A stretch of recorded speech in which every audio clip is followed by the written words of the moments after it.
Hola, bienvenidos a otro programa de Estar Consciente. Hoy tenemos al doctor Jorge Cisneros que nos va a compartir mucha información sobre lo que es la medicina nuclear.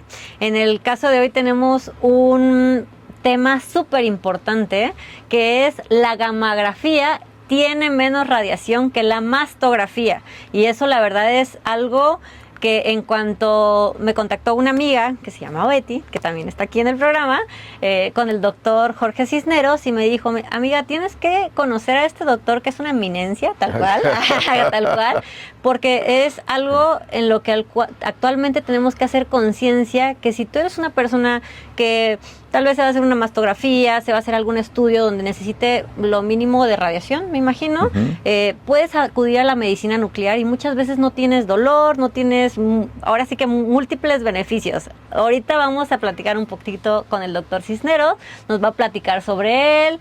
Ahora sí, todo. Preséntate, doctor Cisneros. Muchas gracias. Gracias por la invitación. No, nada. Es este programa que es muy importante y muy útil para todos, ¿verdad? Porque el cáncer de mama, que estamos en el mes del cáncer de mama, de la prevención y de la radiación, en efecto, pues el cáncer de mama también da a hombres, ¿verdad? Por eso es importante este programa. No manches, ¿de verdad? Sí, no sabía eso. Sí, un 5% de probabilidades en hombres.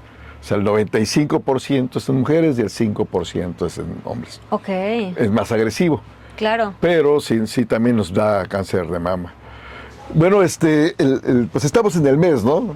Cuéntame primero un poquito sobre ti. Bien, yo soy originario de Tapachula, Ajá. Chiapas. Estudié la preparatoria y todo en Tapachula. Estudié la carrera de medicina en la Universidad Autónoma de Guadalajara. Ok. Zapopan. Ajá. Y después hice la especialidad en el Centro Médico Nacional Siglo XXI, por parte del IMSS. Yo estuve haciendo ahí mis prácticas. Las últimas de la carrera las estuve haciendo ahí y en el de neurología y neurocirugía. Oye, qué preciosos hospitales. No, sí, la verdad que son cosas buenas que ha hecho el gobierno, ¿no? Porque hasta ahí sería bueno, después un paréntesis, hacer una plática de la política y la salud. Ay, fíjate, sí. ese tema nadie lo toca, nosotros lo podemos tocar. ¿Sabes? Por eso es bueno. Sí, hace unos 2 meses tuve a una médico que hace ultrasonidos, eso, y hablamos sobre la vacuna del VPH. Y que muchas veces el gobierno pone nada más una cierta cantidad y a veces esa cierta cantidad ya no hay, o sea, y no sabemos a quién se ponen o si se ponen o no se ponen.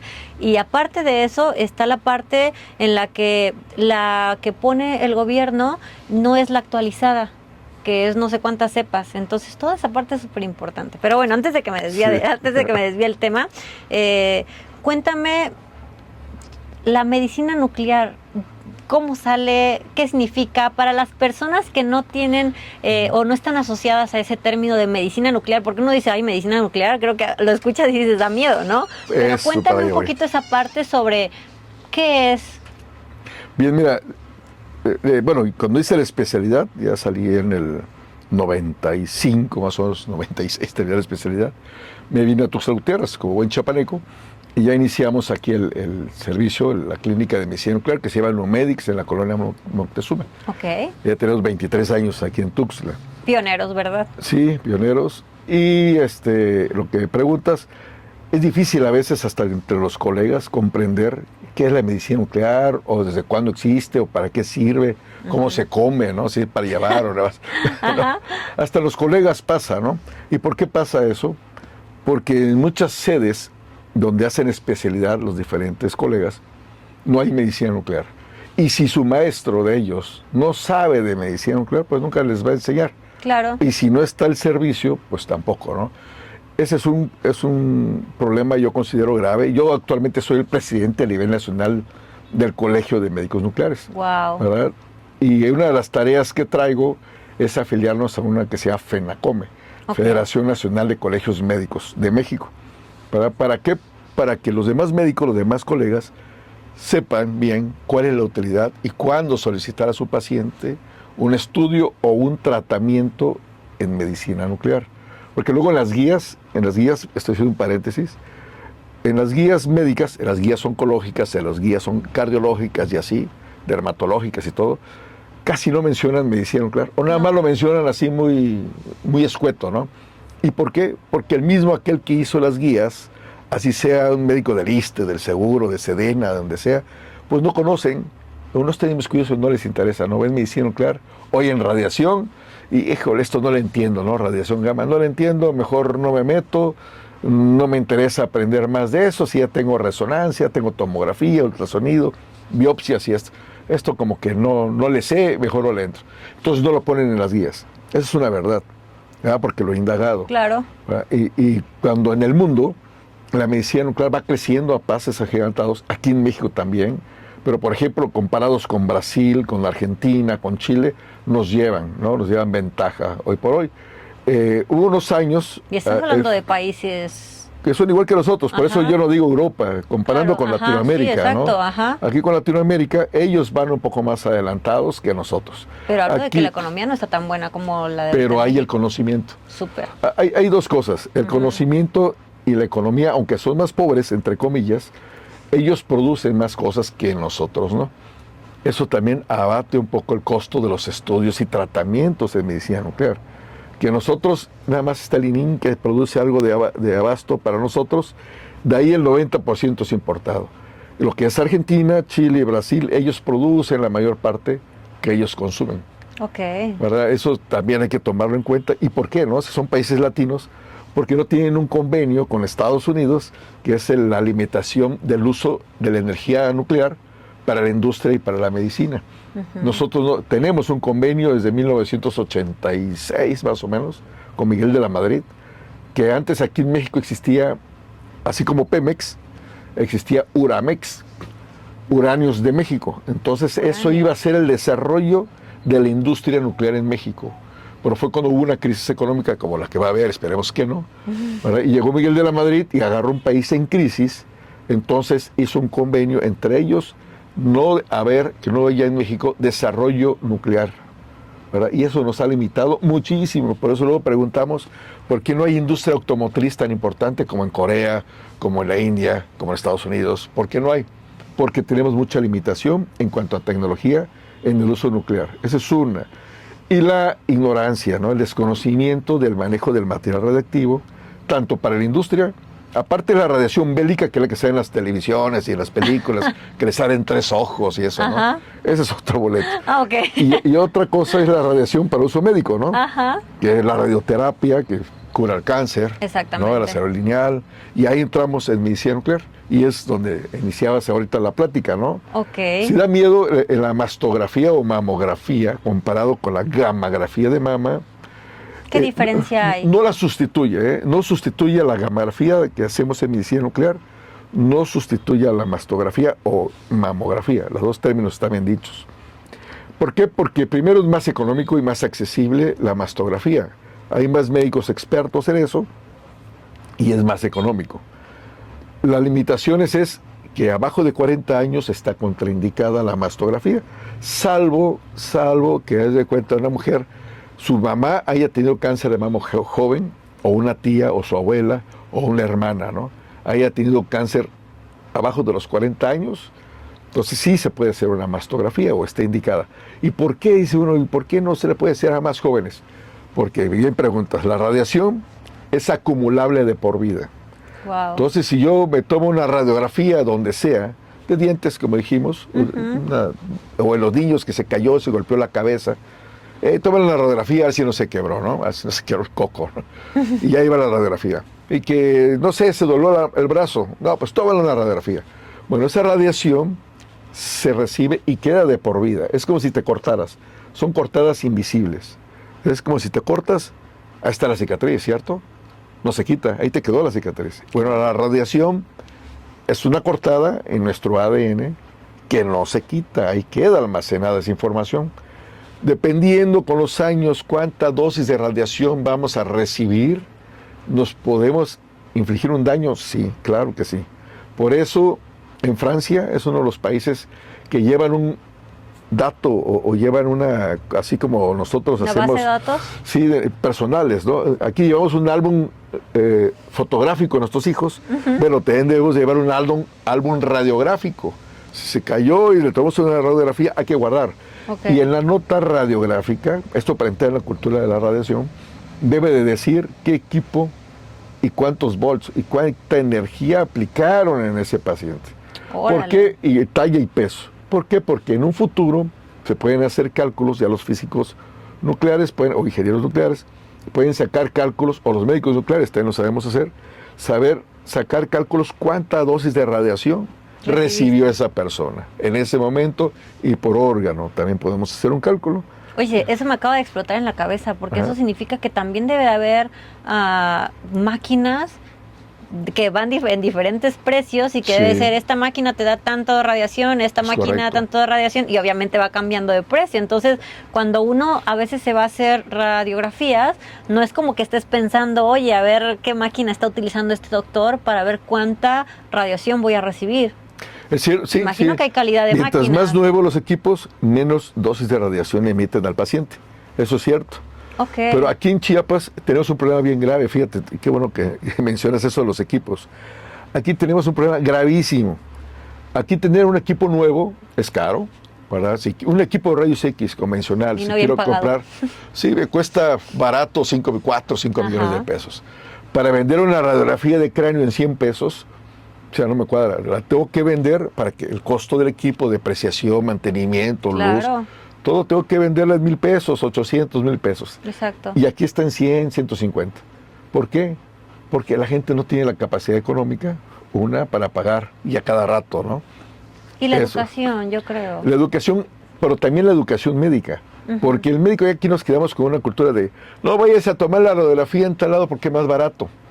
Pero a ver, sí, ¿y qué dosis de radiación recibió mi paciente? Claro. Esa es parte de la cultura que debemos de tener. De la conciencia y de la cultura que a veces no tenemos. O sea, no, yo en este momento nunca había pensado en cuánta radiación voy a recibir en una radiografía. Mi objetivo cuando me he tomado, creo que 3 veces en la vida me he tomado radiografías, me doblé el pie y casi me lo quiebro, y otra fue la columna para ver si no traía un quiste se llama, sí, quiste. Un quiste entre la columna, y nunca me puse a pensar si iba a recibir radiación. Claro, y obviamente nunca me puse a pensar en qué máquina me estaba haciendo. Yo nada más quería mi radiografía. Entonces eso es parte de la conciencia, ese es el tip consciente que va a ser el día de hoy también, es ¿cuánta radiación recibes y en qué máquinas te la estás haciendo y con qué doctor te lo estás haciendo también? Sí, más bien ahí la máquina y el tiempo de exposición. O sea, el tiempo de exposición es como una foto, ¿no? Sí. Pero que deja abierta, es un tubo que emite electrones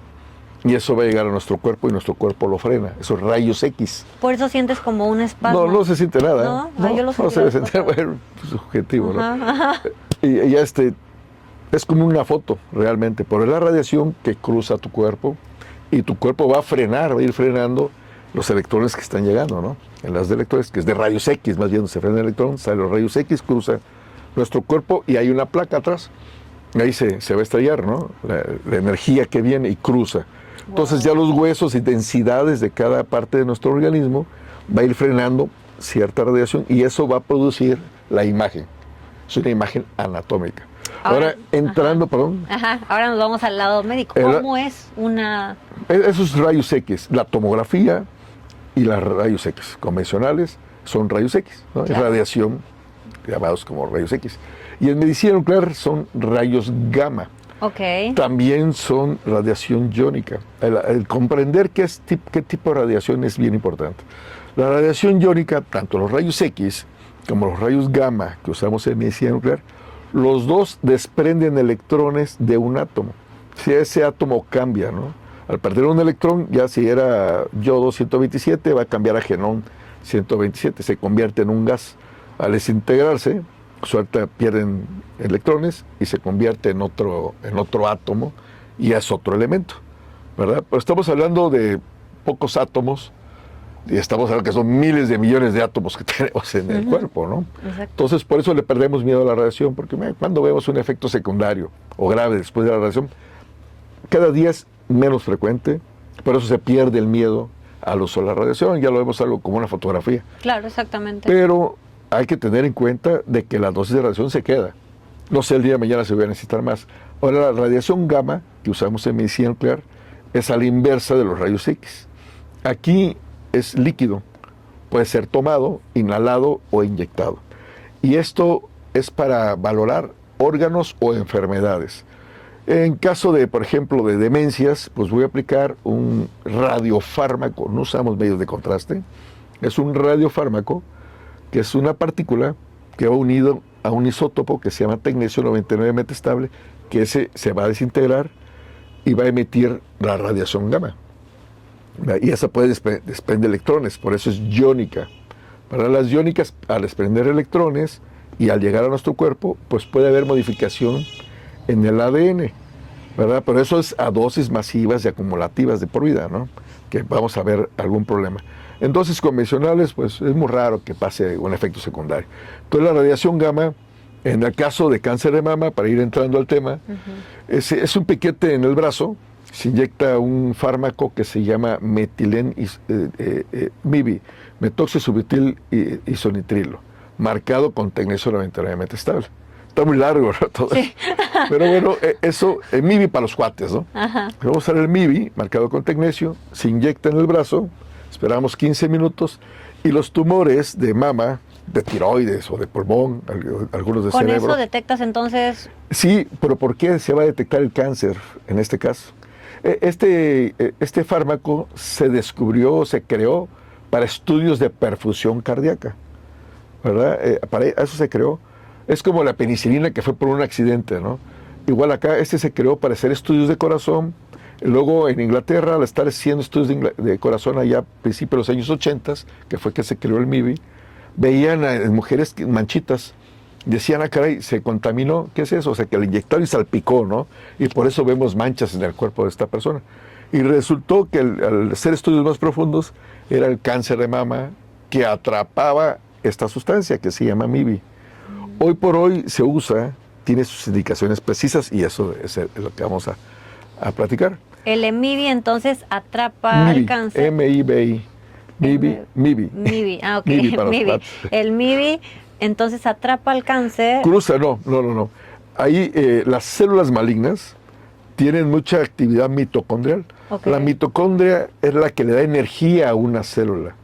Nuestro corazón, las células de nuestro corazón, tienen muchas mitocondrias porque todo el día están moviéndose, ¿no? Es músculo. Entonces necesitan mucha energía, entonces tienen mucha mitocondria. Por eso se creó para eso. Y el cáncer, como son tumores que tienen un metabolismo muy acelerado, tienen muchas mitocondrias.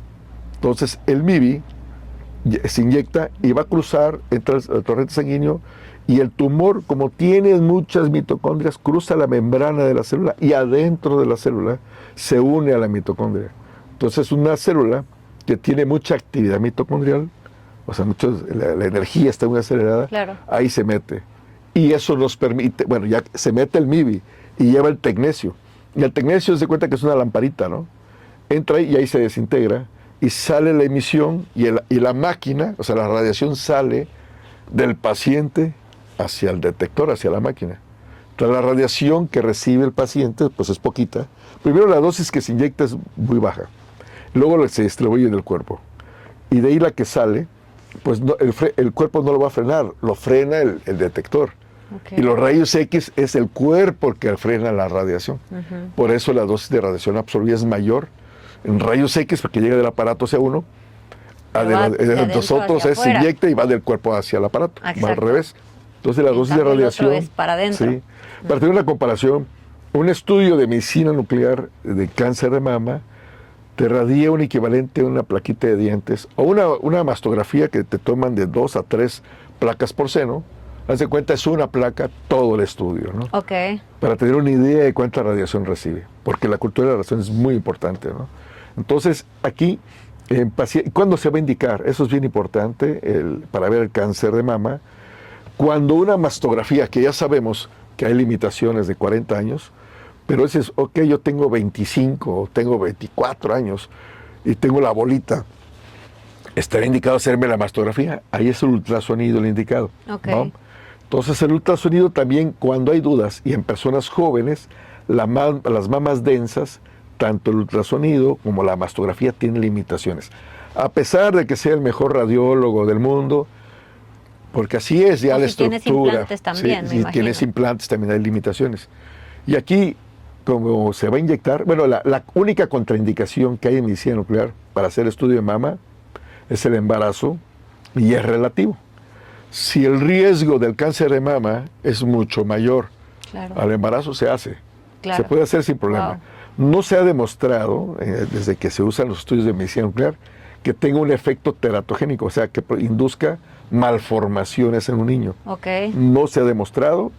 Desde 1937 que se dio el primer tratamiento con la dosis de radiación más alta con yodo. Hasta el día de hoy hay mucho conocimiento de la radiación. Entonces se puede usar, no lo indicado, pero si el riesgo es mayor, hay que hacerle la gammagrafía con MIBI. Ahora, en pacientes jóvenes se puede hacer, porque la dosis de radiación absorbida es mínima, ¿no?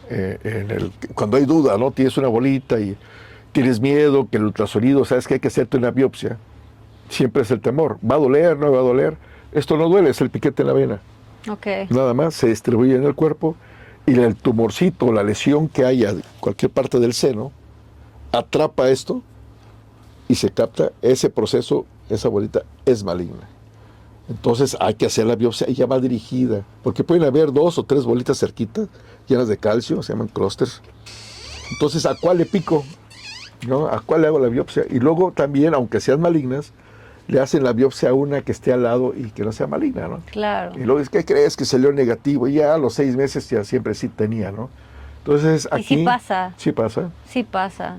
Eso es algo muy importante, que yo creo que tiene que quedar en alguna cápsula. El hecho de que es más certera una gammagrafía,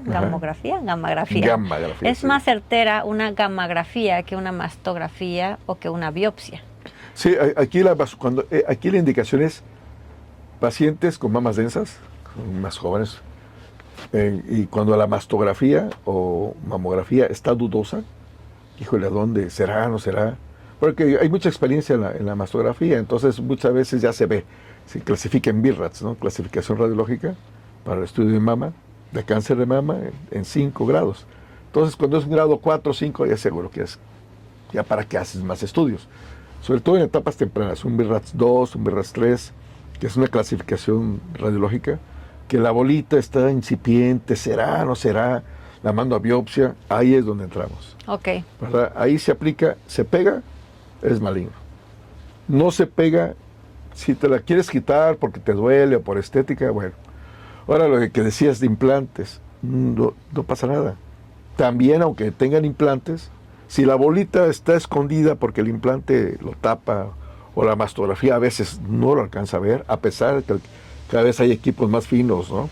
Aunque tengan implantes, se pueden hacer las mastografías, pero aún así pueden cubrir una lesión y aquí no importa, porque la lesión, el tumor atrapa el MIBI y suelta la radiación y cruza, va hacia el aparato y el aparato lo va a detectar. Entonces ya no te quedas con dudas, era maligno, pues ya sabes. Y además que se revisa no solamente, se revisan los 2 senos, se revisan las axilas, se revisa hasta pegado todo el tórax, ¿no?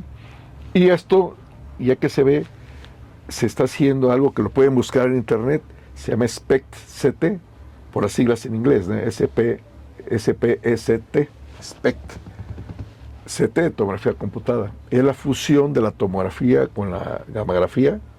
Entonces ya vemos la lesión anatómica con precisión, incluso antes de operar y después de operar a ver si quedaron restos, ¿no? Claro. Y podemos hablar de cáncer de mama en medicina nuclear. Cada vez están saliendo más avances, ¿no? Esto es para el diagnóstico, si esa bolita es o no es cáncer. ¿Es maligna o no es maligna? ¿Y para tratamiento también entra la medicina nuclear? Hay tratamientos para el dolor en cuanto a cáncer de mama. Para cáncer de próstata, cáncer de tiroides, linfomas, sí hay tratamientos. Para esos 3. Y tumores neuroendocrinos también hay tratamientos. Entonces cuando yo me hago una gammagrafía, en ese estudio detecto entonces si hay algún tumor en axilas, en senos, en pulmones.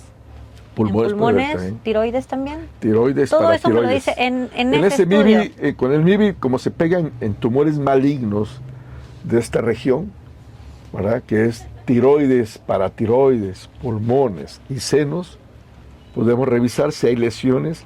Se reporta, por términos legales, incremento de la actividad metabólica celular. Ok. ¿Verdad? Así es como se debe reportar. ¿Por qué? Porque puede haber falsos positivos. ¿Qué es eso? Claro. Decir, sí tiene, y a la mera hora le hace biopsia o lo operan. ¿Y qué crees? Que no era, ¿no? El falso positivo es la hiperplasia.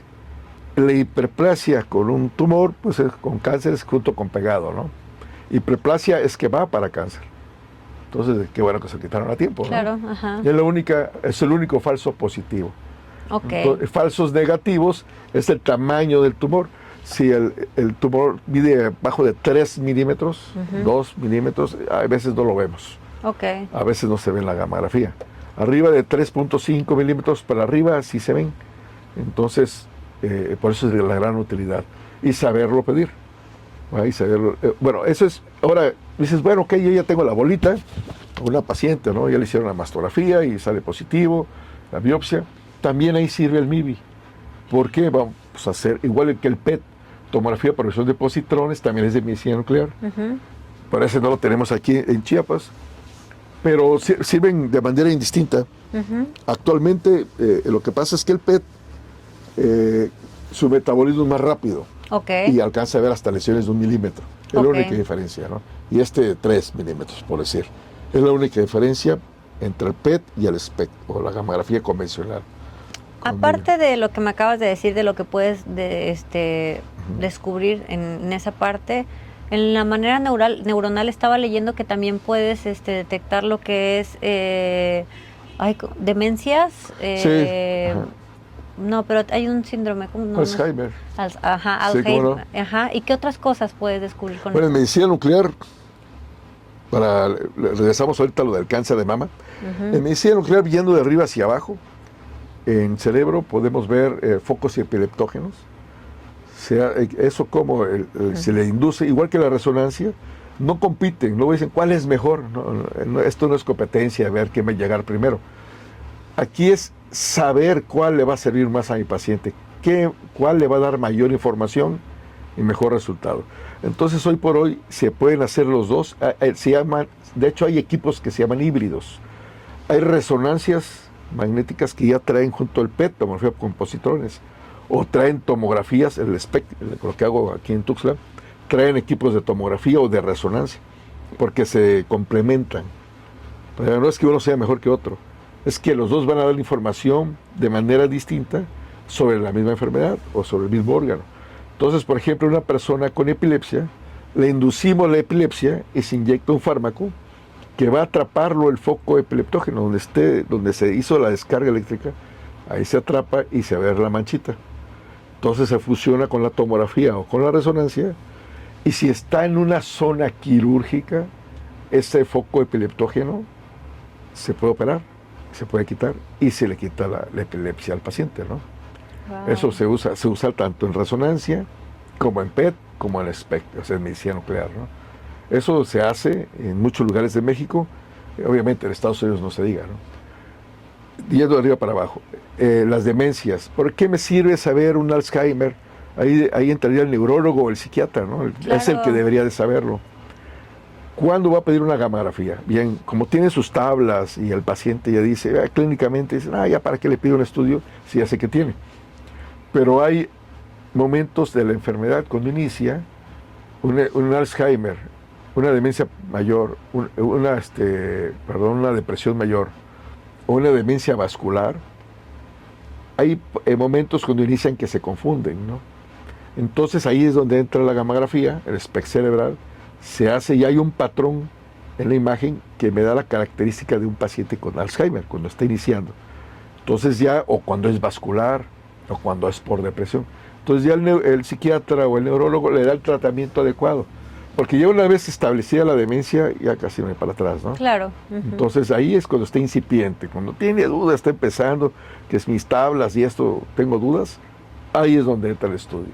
Ya cuando está, o después, ¿para qué me sirve saber si era Alzheimer o no? Pues ya mi papá, mi mamá ya está viejita, ya no sé. ¿Por qué? Porque sí se puede heredar, ¿no?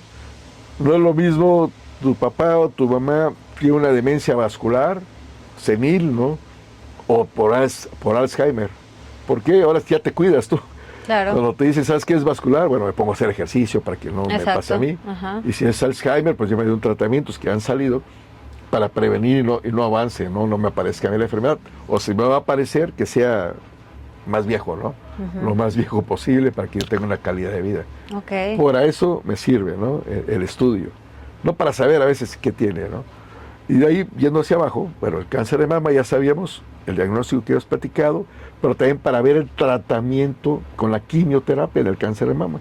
Ya sé que tiene cáncer de mama, le hago el MIBI, le hago una imagen temprana y se ve el tumor, y le hago una tardía a las 2 horas, ya cuando el paciente tiene quimioterapia.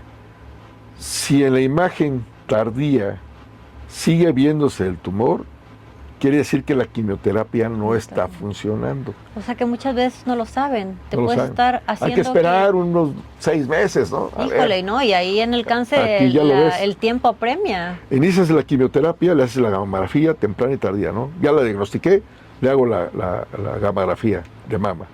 Inicio de la quimioterapia, a los 2 meses, le repito. Si la imagen no cambia, quiere decir que la quimioterapia no está haciendo el efecto que es deseado, ¿no? Entonces me voy a otro esquema. Claro. Ya no pierdo tiempo como oncólogo, ¿no? Wow. Para eso también sirve. Luego, siguiendo para abajo, bueno, también el ganglio centinela. Pacientes con cáncer de mama, etapas tempranas, no se quita todo el seno, se le da la quimioterapia en adyuvante y se inyecta cerca del tumor o cerca del pezón un radiofármaco, se llama coloide, y va a migrar, va a entrar y va a ir a los ganglios linfáticos, va a ir buscando. Entonces en quirófano, y el oncólogo, con un aparato que se llama gamma sonda, suena como si estuviera buscando un tesoro, va sonando, y por números que aparece en la máquina, dice, aquí está el ganglio, se saca y debe haber un patólogo, ahí también en quirófano, se le entrega al patólogo, él en el microscopio dice, ese ganglio tiene metástasis o no. Si no tiene metástasis, nada más quita el puro tumor, cierra, o la estética con el cirujano plástico, y se mantiene el seno, ¿no? Y ya. Si sale con metástasis un ganglio, podemos buscar el segundo hasta el tercer relevo. O sea, un ganglio sale positivo, bueno, buscamos el segundo. Sale positivo hasta el tercero. Si el tercero sale limpio, ahí queda. Si el tercero sale positivo, entonces ya se quita toda la cadena. Ya lo que se conoce como el vaciamiento axilar, ¿no? Ya le quitan todo, ¿verdad? Sabiendo que la morbilidad a futuro es que el brazo se le va a hinchar. Ese es el riesgo, ¿no? Cuando quitan todos los ganglios. Y para eso sirve el ganglio centinela. Primero, para que no quiten todo el seno. Y 2, para evitar el vaciamiento ganglionar, para que se les vaya a hinchar. Y eso se hace con este estudio. Se hace con imagen y se hace, o sea, se inyecta en el equipo de medicina nuclear, ahí se inyecta, se toma una imagen, se fusiona con la tomografía y se van a quirófano. Ya en quirófano al cirujano oncólogo se le facilita la vida más rápido en localizar y en quitar el tumor. A la paciente menos tiempo de anestesia, ¿verdad? Y mayor precisión en la cirugía. Para la paciente no son cirugías tan cruentas, ¿no? Ya son más selectivas. ¿Con qué médicos trabajas aquí en Tuxtla? Pues prácticamente con todos. Sí. ¿Verdad? Hay varios. Podrías decir que varios actualizados, porque creo que eso es súper importante. Fíjate que yo hice mi tesis en esto, en ganglio centinela, allá en 1996, 95, 96. Y tenemos apenas, vamos para 3 años haciendo ganglio centinela aquí en Tuxtla. Imagínate qué desfase hay de que esta tecnología ya existía desde hace 20 y tantos años y aquí apenas lo estamos usando. Las nuevas generaciones ya vienen con eso. Los que son de mi generación o para atrás, les cuesta entender porque si uno lee la anatomía y la embriología de las cadenas ganglionares, dicen la cadena ganglionar del seno derecho es del lado derecho y la del lado izquierdo y no se cruzan, ¿no? Y no es cierto. Con estos estudios se ha demostrado y está comprobado, está en la literatura médica, inyectamos aquí en el seno derecho, por ejemplo, que está el tumor, en el seno derecho, vemos que va para acá, y oh sorpresa, luego vemos ganglios centinelas en el otro. Y son pacientes que luego se operan y a los 6 meses, 8 meses, ¿qué crees que ahora salió al otro lado? ¿Cierto? Sí, eso nos ha pasado. Verdad, por eso es la utilidad de este estudio, ¿verdad? Si no lo hacen acá, si van a México, a donde vayan, pues lleven esta información, coméntele a su médico para que también lo lea y se indague, ¿no? Porque en las guías, desafortunadamente en las guías oncológicas, nada más lo mencionan muy escuetamente. Gamografía, medicina nuclear también, pero no dicen por qué. No dicen en qué orden debe de usarse, y dónde y cómo, ¿no? No lo dicen, porque por lo general los que hacen las guías no se apoyan con los médicos nucleares. Y si no conocen, pues nada más dicen, sí, también, ¿no? Es como si iba a hacer una receta de cocina, ¿no? Y también lleva, no sé, chile guajillo, pero no te lo dijeron, ¿no? Porque la señora, la maestra de la cocina, pues no le gusta o no sabe de eso, ¿no? Pues no le enseña a todos, ¿no? Claro. Y lo demás, como no lo saben, pues no lo leen. Al no saber, y además no aparecen las guías, ¿no? Porque la maestra de la cocina no les enseñó que llevaba chile guajillo, ¿no? Okay. Igual acá, en las guías oncológicas, guías cardiológicas y de todo, no aparece. Yo me he puesto a leer quiénes hacen las guías y me pongo a ver la biografía del médico que participa y no hay médicos nucleares, o muy poquitos, o son médicos nucleares muy burócratas, ¿no? Que no tienen experiencia en el campo clínico. Entonces, sí, también, ahí dice en el libro, hay que hacerlo. Y hay mucha importancia. Bueno, yo que me dedico a eso y después me tocan pacientes de aquí que luego se van a México a pedir otra opinión o lo que sea, y de allá me las mandan acá a hacer el estudio o a dar el tratamiento. Y yo me quedo viendo, ¿no? ¿Y por qué de aquí no me la mandaron directo, no? ¿Por qué se tuvo que ir a México y de México me la mandan para acá, o a Mérida, o a Campeche? Claro. También hay, y luego regresan acá, no, que se lo hagan en Tuxtla, o ahí a Tuxtla le van a hacer esto. Y ahí me hablan, oye, tengo un paciente, y son pacientes de acá. Son preguntas que las dejo al aire, ¿no? Porque yo las sé contestar, ¿por qué no me la mandaron directo? Sé que los estudios son un poco costosos, sí. ¿Cuánto puede costar una gamografía? Una de mama está como en 8,000 pesos. Ok, sí, ¿no? Es costoso. ¿Y cuánto cuesta una mastografía? 800 pesos. No, pues sí.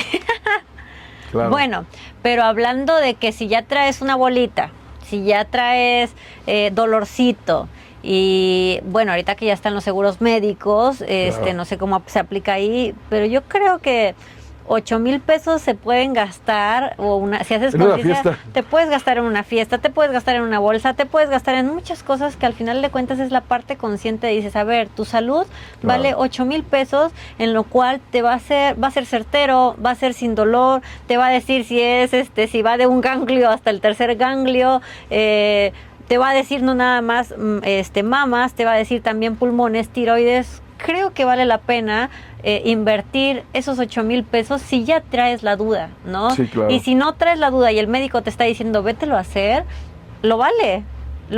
Que regresamos a la conciencia médica, la conciencia de la salud que tiene uno, de cuánto vale mi ser por hacérmelo, ¿no? Y tenemos más la idea de, no, prefiero comprarme tal cosa en vez de irme a hacer ese estudio. Sí, y fíjate que de pacientes porque hay las ideas, ¿no?, que se han ido quedando un poco atrás, siguiendo del cáncer de mama, de que el cáncer de mama no da metástasis a hueso o muy tardíamente. O sea, se diagnostica, y luego hay varias estirpes, ¿no? Varios tipos de cáncer foliculares, papilares y todo, y eso quiere decir si algunos son más agresivos o no. Algunos dan metástasis, o sea, que se diseminan en el cuerpo o no. Eso es lo convencional. Pero he visto, ahora sí ya es por experiencia, de pacientes que un cáncer de mama tradicional, que le va a ir muy bien, y ya le dicen, ¿sabes qué? Ya no te hagas nada, ya quedaste muy bien, ya le dimos quimio 2-3 años, y muy bien, perfecto, ¿no? Y luego me ha tocado personas, señoras, que ven medicina nuclear por alguna situación, y dicen, oiga, me quiero hacer un gamagrama óseo, ¿no? Que es el otro estudio que también se aplica en cáncer de mama.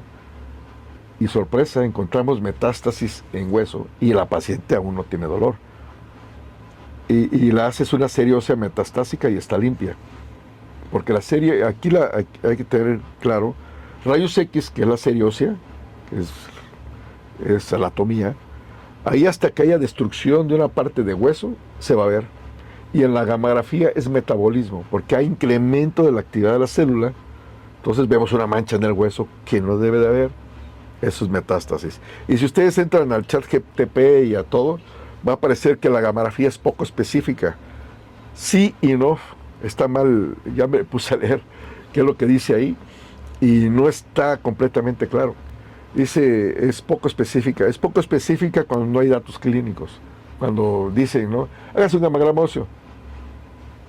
¿Y qué le buscas, no? Claro. Y aquí hay otro paréntesis. En los estudios, tanto de medicina y todos, el médico que solicita un estudio debe de ser claro qué busco y qué quiero saber, ¿verdad? O qué quiero descartar. Paciente de tal edad que le operamos, que hicimos esto, para que el que va a hacer el estudio sepa qué técnica y cómo va a hacerle.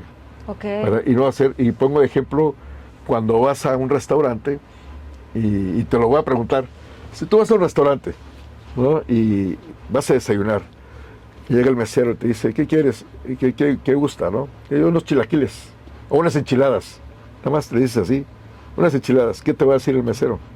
Rojas, verdes, con queso, con crema, Claro, ¿cómo, de verdad? pollo, veganas, de quesillo. Con huevo, sin huevo, Ok, ¿verdad? ajá, sí, Igual, sí, sí. si te piden un estudio, es lo mismo, un gammagrama óseo, o unos rayos X de tórax, es unas enchiladas, Claro, sí, como las quieres. Pero claro. es muy importante que el médico deba de escribir, es un paciente de tal edad que le pasó esto, se cayó, se golpeó, o le encontré esos antígenos elevados, le encontré, solicito un estudio para que me descartes que sospecho un cáncer de algo, ¿no? Entonces ya sé qué voy a hacer. Aquí se llama, hay un gammagrama óseo. Es donde dice entonces el chat GPT Que no es tan certero. que no es sí. ¿Por qué? Claro. Porque no viene bien dirigido. No, lo piden así, a ver, es un tiro igual y pega, ¿no? Ok. Y no es así, estamos viendo gente. Ahora, si me puedes decir, por ejemplo, quiero que sea súper concreto para que esto quede en una cápsula, ¿qué enfermedades puedo detectar de, así como me dijiste, de arriba cabeza abajo. hacia abajo con la medicina nuclear? Cuéntales para que sea De arriba muy abajo. concreto. Demencias, como decía, demencias tipo Alzheimer, vascular o depresión mayor, psicosis, afectación de drogas en el cerebro, intoxicación por drogas, encefalitis, diferencia entre absceso y tumor, o sea, es una infección en el cerebro, ¿no? Eso es principalmente en cerebro. Tiroides, podemos ver cáncer de tiroides, que antes se decía nódulos fríos o calientes, ahora funcionan o no funcionan. Eso es para ver si le hago biopsia o lo opero, o le doy tratamiento. ¿Verdad? No todas las bolitas se operan, ni todas las bolitas en el cuello se les hace biopsia. También para ahí nos sirve. Paratiroides. La paratiroides es una glándula del tamaño de una lenteja que está dentro del tiroides, y esa nos permite o nos hace el metabolismo en nuestros huesos, ¿verdad? Para tener más fuerza en nuestros huesos o no. Y esa también puede producir cálculos en los riñones, y esas crecen, y eso es muy frecuente en pacientes también diabéticos o con insuficiencia renal o hipertensos de muchos años, ¿verdad? Eso en tiroides. Y también tenemos el tratamiento para el cáncer de tiroides con yodo 131 y sus recidivas o las metástasis. También el corazón.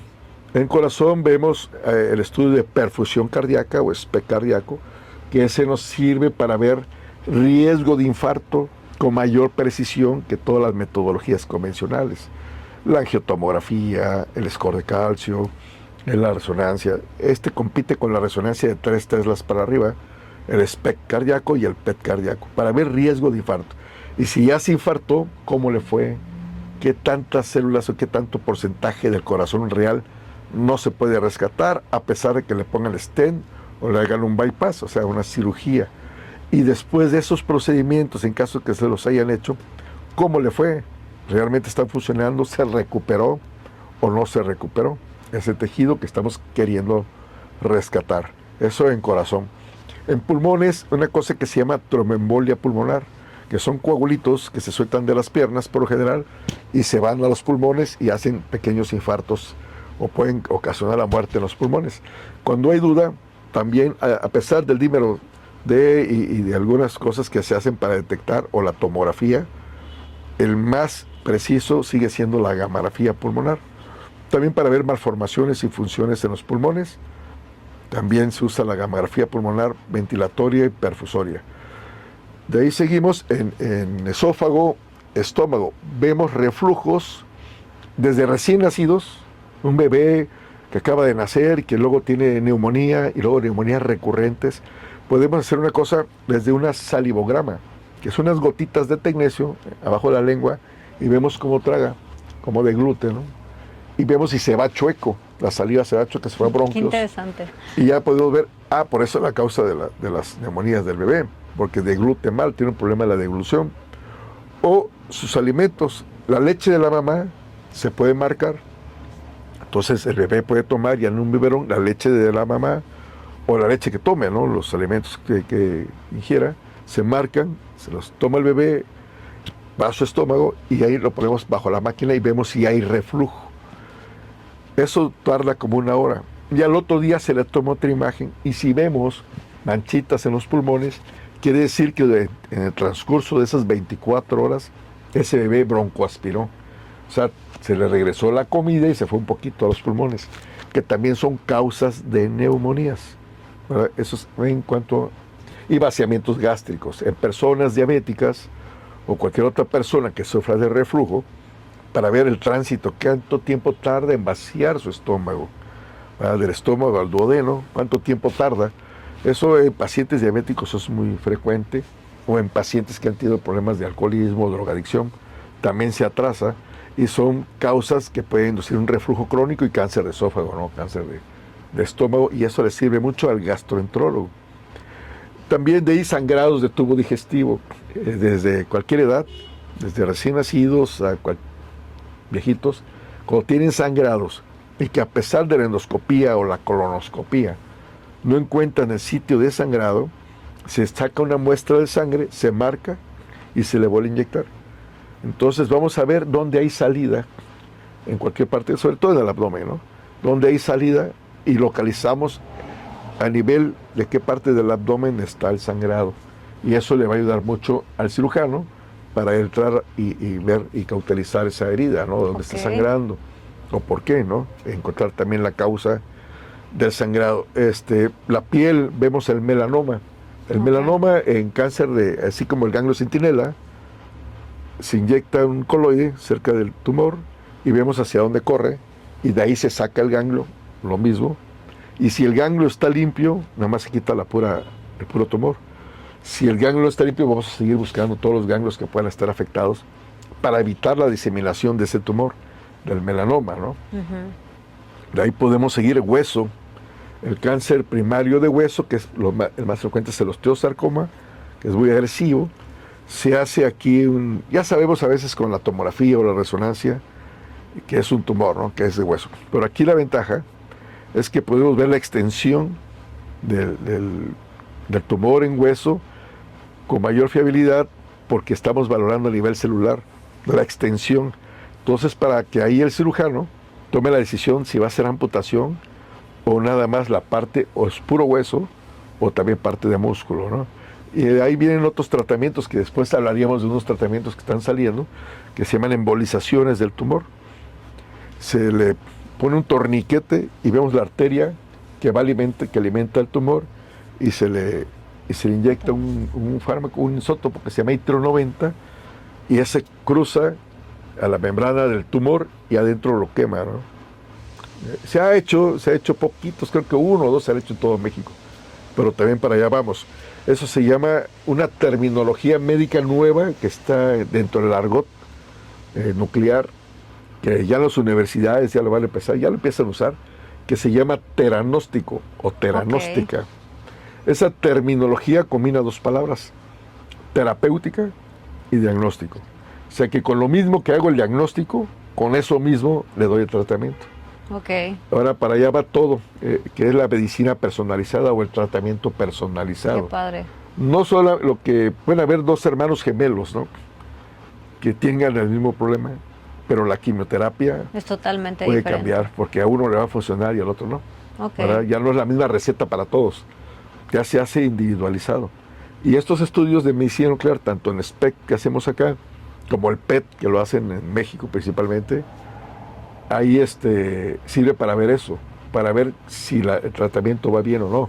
Entonces es como un viene-viene, ¿no? Para el oncólogo. ¿Sabes qué? El tratamiento va bien o va mal, a pesar de la clínica del paciente.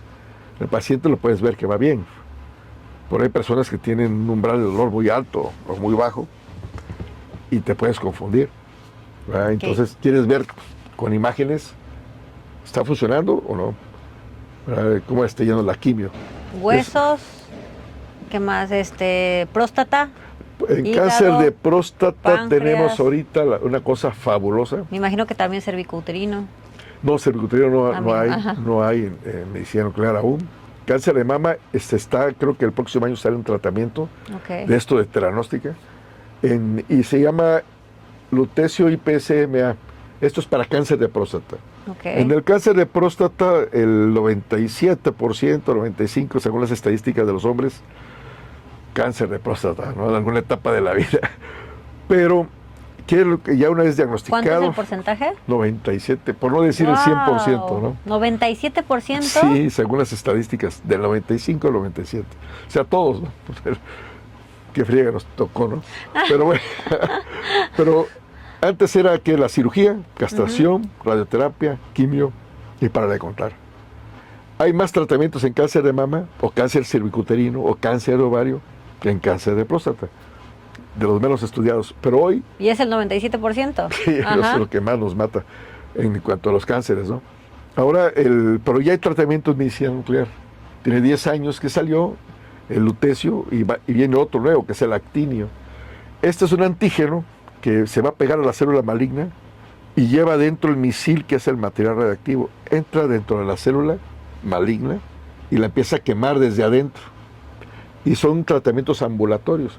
Si el paciente llega a la clínica de medicina nuclear en Numedix, se inyecta, esperamos unas 2-3 horas que orine, vemos que baje la radiación que lleva en su cuerpo y se va a su casa a hacer su vida normal.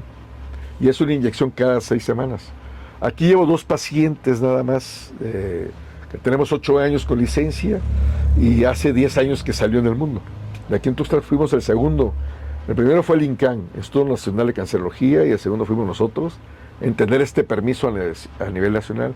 Y apenas llevo 2 pacientes, pero esperamos que cada vez haya más. Esperemos que cada vez la gente se acerque más a este tipo de información y lo fíjate que, sepa. la verdad... Porque a mí me llegan muchos pacientes, bueno, no es que me lleguen, más bien llegan a comer orgánico porque el abuelo, porque el tío tiene cáncer de próstata y miren, ninguna de esas opciones yo había escuchado que estaba esta parte de la medicina nuclear. Sí, esto del Entonces, cáncer de próstata, así les voy a comentar el caso de un paciente que es de San Cristóbal, porque en Villahermosa. Cáncer de próstata, 63 años, hace 3 años llegó. No sé por qué en el Ángeles, en México, no le dieron el tratamiento. Allá le dijeron, ¿sabe qué, señor? Váyase a morir a su tierra, ¿no?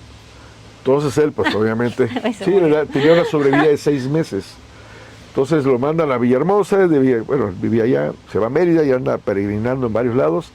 Llega a Tuxtla con un amigo, urólogo, y él había estado en una plática de estas, y él lo deriva conmigo, y le hago el gamagrama con IPSMA, y en efecto, ¿no? Tenía muchas metástasis. Él andaba con una andadera del dolor, ya con opiáceos, ¿no? Ya con tratamientos agresivos para el dolor. Entonces, ahí la ventaja que él tiene seguro de gastos médicos, eso es bien importante, ¿eh? De veras, la cultura hay que incrementarla. Es un mal necesario o un bien necesario, no sé, según el enfoque, ¿no? Bueno, la cosa es que él tiene seguro de gastos médicos, y ya él dijo, bueno, pues lo cubrirá el seguro, y sí lo cubrió. Se le puso la primera dosis y a los 3 días, él me dijo, fue a bailar con su esposa. Ay, qué bonito. Sin dolor. ¿Te imaginas lo que es eso? Qué bonito. Cero sí, dolor. Claro. Eso fue hace 3 años. Pasó hace 20 días, se saludaron. Juega tenis con sus hijos cuando tenía una sobrevida de 6 meses. O sea, lleva 3 años. Qué bendición, qué bonito que vayas hacemos dejando rastreo, ese granito sí, de arena en las personas. Y está, pero es sorprendente. La verdad que como es algo nuevo a nivel mundial, hay poca experiencia en el mundo. Entonces usted le pregunta a su médico, y si su médico no ha visto nada de esto, pues no va a saber. Pero usted lo puede checar en internet.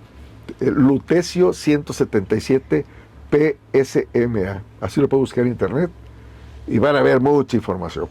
Y bueno, y si tú eres una persona que tiene algún tipo de cáncer o tienes la duda, puedes hablar también a la Claro. clínica del doctor Jorge Cisneros, y yo estoy segura que ahí vas a encontrar, ok, mi doctor no me dio la opción de lo que acabas de escuchar aquí en el programa, pero ¿con qué médico puedo ir? Tengo tal cosa, ¿con qué médico me recomiendas ir para que así vayamos haciendo como el diagnóstico y ver qué necesitas de parte de la clínica? Entonces, ahora sí que pueden hablar, vamos ahorita a dejar los datos ya para ir cerrando. Y cuéntame, doctor, ahora sí, ¿qué te inspiró a estudiar medicina nuclear? ¿Tienes hijos? Sí, sí tengo. Ok, primera pregunta, ¿qué te inspiró, en muy breve, estudiar medicina nuclear? ¿Y qué mensaje le vas a dejar a tus hijos para que esto se grabe en YouTube y en algunos años ellos lo vuelvan a escuchar o te vean y que tú les tengas que decir a ellos? ¿Qué me inspiró a mí a estudiar medicina nuclear? Bueno, yo estaba haciendo cirugía. Ahora, mi padre es cirujano. Entonces, como todos los médicos queremos ser cirujanos, nos gusta la sangre, ¿no? Está en quirófano y todo. Pero mi temperamento no es para estar encerrado en un cubículo más de 4 horas, 5 horas. Entonces me fui a México a buscar anatomía patológica. Dije, pues más tranquila, no hay urgencias, no están hablando a las 2 de la mañana. Y a la hora de anotarme veo medicina nuclear. Y yo no sabía qué era eso, ¿no? Entonces fui, era un centro de salud, y pregunté ahí a unos médicos y me dijeron que era para irme a la NASA o para irme empezaba Laguna Verde. Pero no, pues no me cuadró, ¿no? Pero justo ese mismo día acompañé a una tía, estaba en el Hospital Ángeles, con un internista, ¿no? Ya viejón, y la acompañé y le pregunté a ese doctor, doctor, ¿qué es medicina nuclear, no? ¿Qué sirve? Yo no tenía ni idea qué era. Y ya él me dijo, mira, cuando me llega un paciente y no sé qué hacerle o no sé para dónde, se lo mando al médico nuclear y él me orienta y él me dice qué hay que hacer, ¿no? Que hay que dar tratamiento. Entonces ya me quedé con ese gusanito y al otro día fui y me dieron la oportunidad de cambiar de anatomía patológica a medicina nuclear. Wow. Entonces así fue, cuando presenté el examen, lo acredité y ya fui al centro médico y me aceptaron. A los 6 meses me quería salir. Ok. Mucha física, claro, química, matemáticas. Por eso te vas a la NASA. Pero actualmente ya no se ve tanto, ahora ya es más clínico, ¿no? Y qué bueno. Ya los primeros 6 meses, ya después ya fui a Médica Sur, ahí con uno de los maestros que trabajaba ahí, vi cómo trabajaban allá, y ya me gustó, y ya empecé a ver más pacientes, los estudios, estaba en auge el VIH, ¿no? El sarcoma de Kaposi, cómo se diagnosticaba con ellos, y cómo la terapia les resultaba. Eso fue lo que me empezó a llamar la atención. Okay. En pacientes, sobre todo oncológicos secundarios a otra causa, en este caso del SIDA, ¿no? Pero así también los infartados, que se le hacían los estudios y los mandaban. Y luego los pacientes de trasplante renal, que también hacemos gamagrama renal. Ah, mira, qué padre. El gamagrama renal se hace primero en pacientes, en los familiares, para ver cuál riñón se le va a retirar, cuál es el mejor para donar al paciente, sin que le quede afectado el otro, ¿no? El que le queda al donante. Y eso también me llamó la atención, porque desde que operan, hacen el trasplante a un paciente de quirófano, lo pueden bajar o lo llevan al servicio de medicina nuclear, se le puede hacer estudio, no tiene contraindicaciones, no es riesgoso, y eso nos permite ver si va a haber rechazo o no del riñón. Y eso me gustó mucho. Y eso fue lo que me fue apasionando, me fui metiendo, y hasta el día de hoy. Mira, qué increíble que dejes ¿no? ese granito de arena, y que literalmente tengo a un tío que es ginecólogo y yo le digo que es de los ángeles de las vidas de muchas personas. Entonces yo creo que con todo lo que me has contado, estoy seguro que muchos de tus pacientes te han de ver como un ángel que ayuda a sus vidas. Y bueno, para cerrar, para mis hijos, cuéntame, ¿qué mensaje le dices a tus hijos? Nombre, sí. Si quieres, como les digas, cariñosito, lo que sea, y cuéntame qué Fernando Epigmenio y Pamela Engracia. Que me escuchen. Lo vamos Fernando y Pamela. Ok. Así les digo yo, Engracia y Epigmenio. Ok. Pues siempre les he dicho a ellos que sean felices, que decidan, que no titubeen en lo que van a decidir y que marquen su propio destino. No tienen que hacer exactamente lo que yo les digo o lo que yo hago. Que ustedes decidan lo que quieren. Eso es importante. Si haces lo que te gusta, vas a ser feliz y vas a ser exitoso. A que hagas por copiar a otra persona, eso no es bueno. Haz lo tuyo y sé original. Eso haz le lo digo. tuyo y sé original. Pues muchas gracias, doctor Cisneros. No sé si me puedas repetir número de teléfono, cómo te sí, encuentras bueno. en redes sociales, la información que tú desees, si quieres darles algún descuento, Sí, alguna claro. cortesía para la audiencia que te vea, pues ahora sí. Pues puedo, Este es el momento. Sí, aparte dejaron unas gorras, a ver, traigo más. Ah, mira, perfecto. Sí, pues pues consultas, podré darles unas orientaciones, pues, no sé, 3, 5, Lo que tú desees. bueno, 5 personas que necesiten una orientación sobre cáncer de tiroides, cáncer de próstata, cáncer de mama, para principalmente eso, o las neumonías que les comentaba, o demencias. Con todo gusto, con 5. Y estamos en la colonia Moctezuma, Circunvalación Pichucalco 216, esquina 14 Poniente Norte, Tuxtla Gutiérrez, Chiapas. Conmigo al final. Ok. Número de teléfono, redes 961 sociales. 60 961 68 91 78 y 961 62 94 79. Y Jorge Cisneros o Numedics, numedics.com.mx. De todas maneras, vamos a dejar toda la información en la parte del video, en la parte de la descripción y pues muchas gracias No, gracias a todo ti, lo que de aportaste veras, el día qué de hoy amable. a este Qué amable por programa. invitarme a tu programa y luego yo te espero en el mío. Claro que sí. Muchas gracias, chao. Goodbye.